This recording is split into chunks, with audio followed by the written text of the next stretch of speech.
Okay, put on your listening ears for 5 minutes. Got them on? Good. Now just listen. Long ago there lived a man, his name was Carlo, and he ran an ancient theater where his daughter was the star. With me? Carl is the star, yeah. No, his daughter's name is Esmeralda, and she's famous. People come to hear her sing from near and far. Got it. Good, now there's a rumor going round that in the tunnels underground there lives... Oh, wait, I know. Can I guess? Sure, if you can. A mysterious phantom. Me, right? Right, well, mostly, but the twist is that this ghostly evil presence isn't monster, but man. Now this man had been blessed with a gift. He possessed musical talents completely unmatched. But as you often will find in epic tales of this kind, this gift came with a curse attached, a face that was hideous and so jarring. He wore a mask to cover all the scarring and lived underground inside a hole. Wait, a hole? Why a hole? All his life he'd been tormented, teased and taunted, but now his hunters would become the haunted. The world that always made him feel unwanted would hear the toll, the sounds of a tortured soul. Okay, so I was born with a lightning scar. Got it. No, your typical everyday scar. Oh, scar like Lion King. You know, you are actually the worst. Listen up, you're gonna need to know this.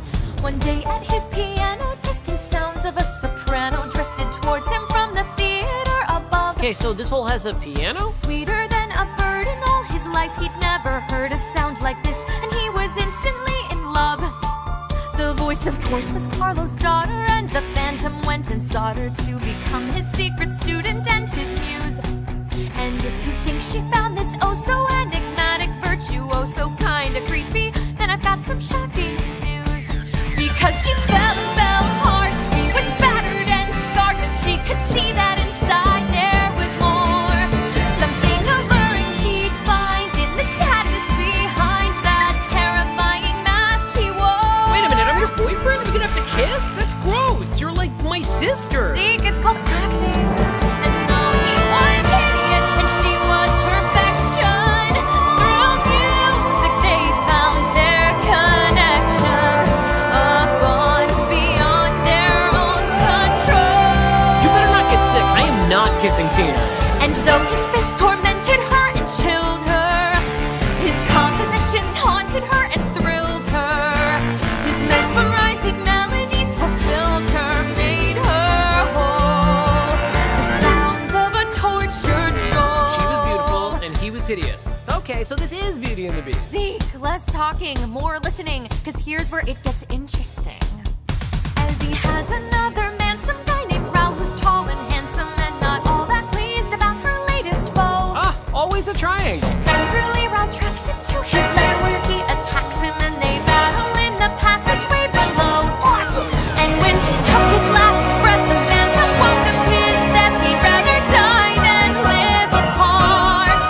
When it was over and done, Raoul had killed him. He'd won, but he'd lost Esmeralda's heart. 'Cause though he was pretty, yes, and a keeper, the phantom's love was so much deeper. A loss that nothing could console. No more she'd see that face that once had chilled her. No more she'd hear that music that fulfilled her. And people say that that's the thing that killed her on the whole.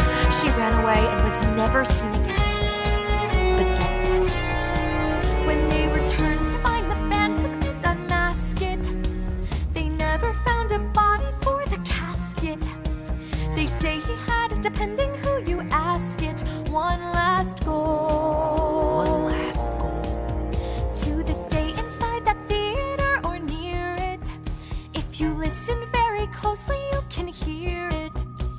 The songs of a tortured spirit's final roll.